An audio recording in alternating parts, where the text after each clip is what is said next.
Coming up on this week's edition of Sunday Nation, our in-depth conversation with Glenda McDonald, the mayor of Highland Park. She's here talking to us about the state of Highland Park and what the state should do to address the crisis of Black Michigan. And of course, my special commentary on the Democratic Legislature allocating $20 million to forgive Highland Park's water debt. And of course, a remembrance on World Press Freedom Day observed earlier this week, paying tribute to journalists who have lost their lives in the line of duty and those who continue to bring consciousness and light to our democracies around the world. It's all coming up on this week's edition of Sunday Nation.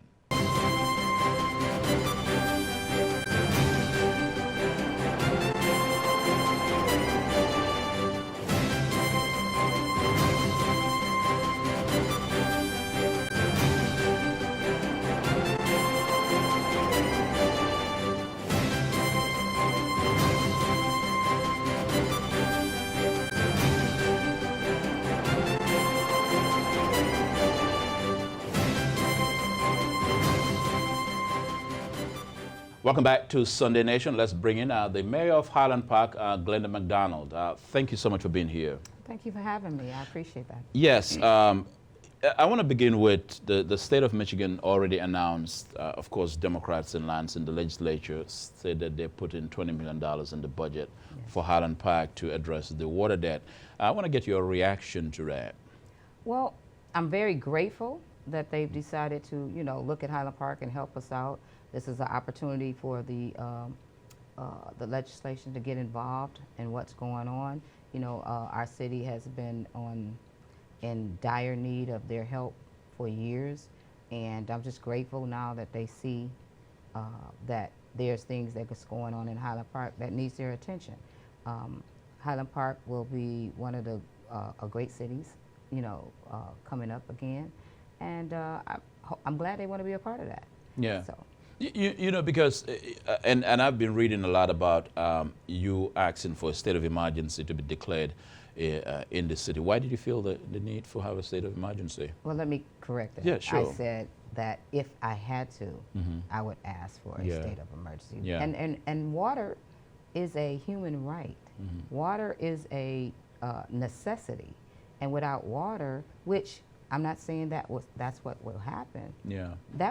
That would take us into a devastating a place. Also, let's just go from not on water being shut off, but just the levy in itself. Right. The levy coming down on houses, taxes of people who have been there for years, paying their taxes regularly, and to get a substantial amount of money placed on their taxes would cause them to lose their homes. Yeah. So that means that if people start fleeing and losing their homes, that's devastation. Yeah. That's we would be an abandoned city.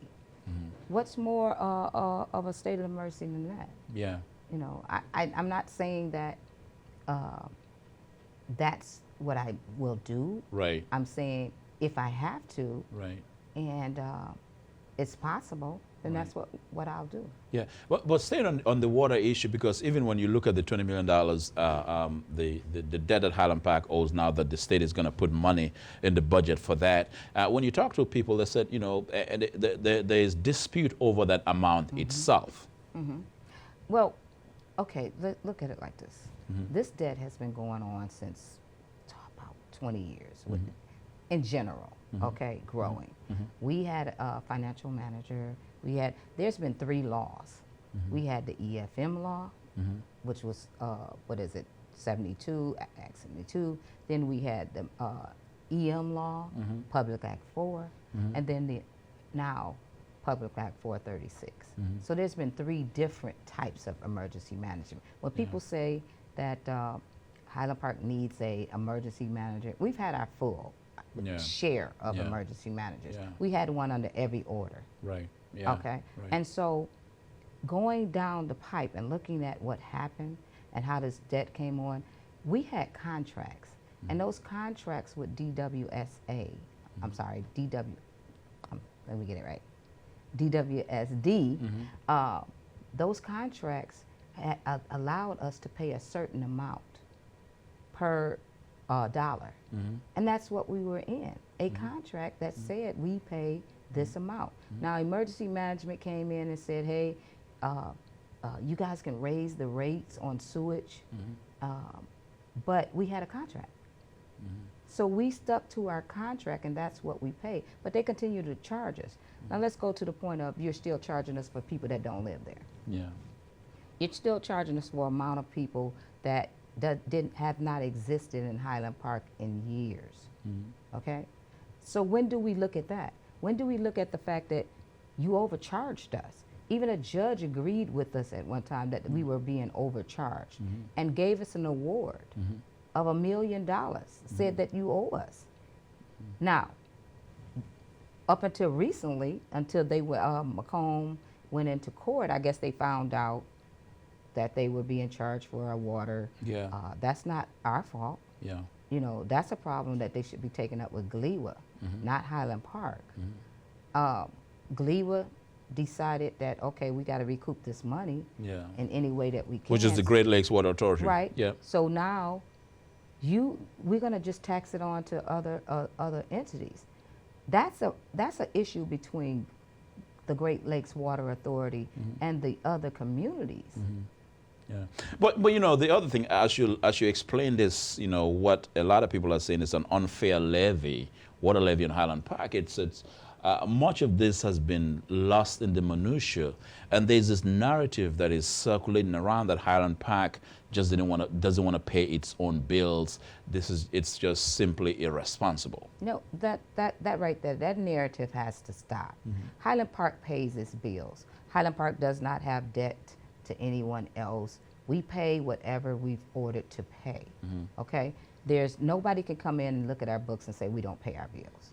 We're paying. We're paying what we were ordered to pay at the time. Now, this new order and levy comes up, and we had already won, and so the judge reversed his decision once, I guess, Macomb decided they're going to go into court and say, hey, you need to look at this. Right. Right? Okay. So if the judge felt, and in my opinion, this is my opinion, I'm not a lawyer, you know, in my opinion, if the judge felt at one time that we were being overcharged and awarded us an overpayment award, why all of a sudden now it's, oh, that's not factual? So I said all that to say there's been a continual progress of things happening over the years that is making Highland Park look like they're not doing what they're supposed to do. We have, according to the census, under 9,000 people, right at 9,000. We probably have more now, but at the census time of 2020, we had 9. Right. You're charging us 3 times that amount. That has been proven. That has been looked at. So why are we being overcharged for water, for sewage? And it's mostly sewage. Why are we being overcharged? And we've brought this to your attention. We've sent evidence. So if that's the case, sounds like GLEWA, the Great Lakes Water Authority, owes you.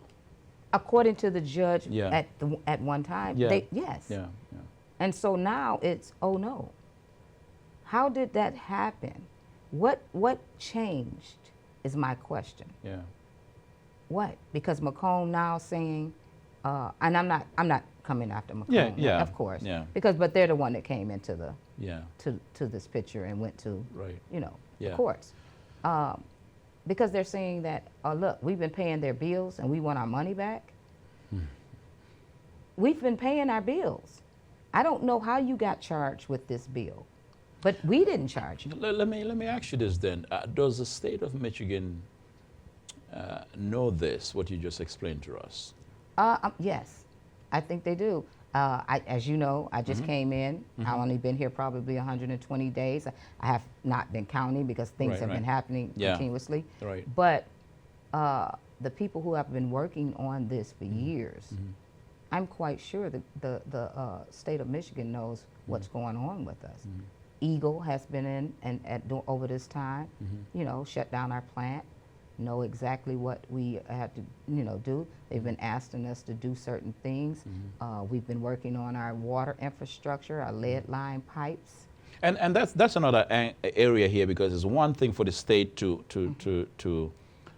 put money to forgive, to erase your debt, but of course there's also the water infrastructure issue. Right.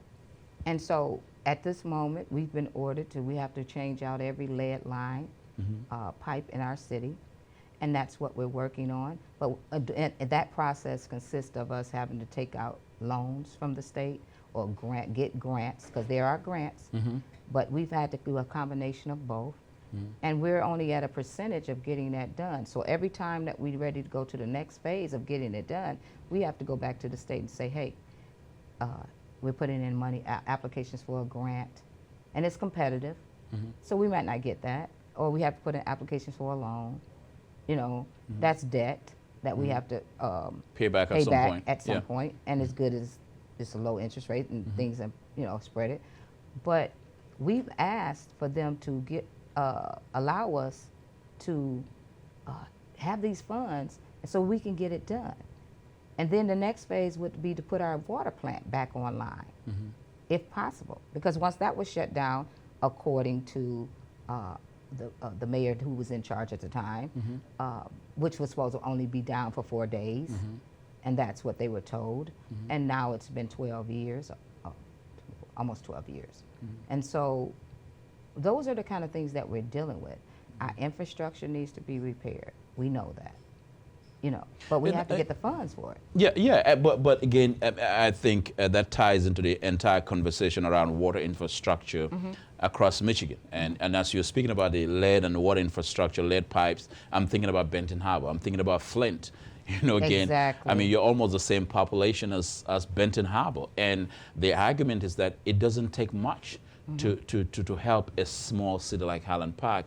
Doesn't take much to help a small city like Benton Harbor. Exactly. And that we're not asking for us to have, it's not a handout, we're just asking for our share of what revenues that we benefit from. I think that the governor and the state of Michigan can help us in a way that would make this whole. And that's what I'm asking for.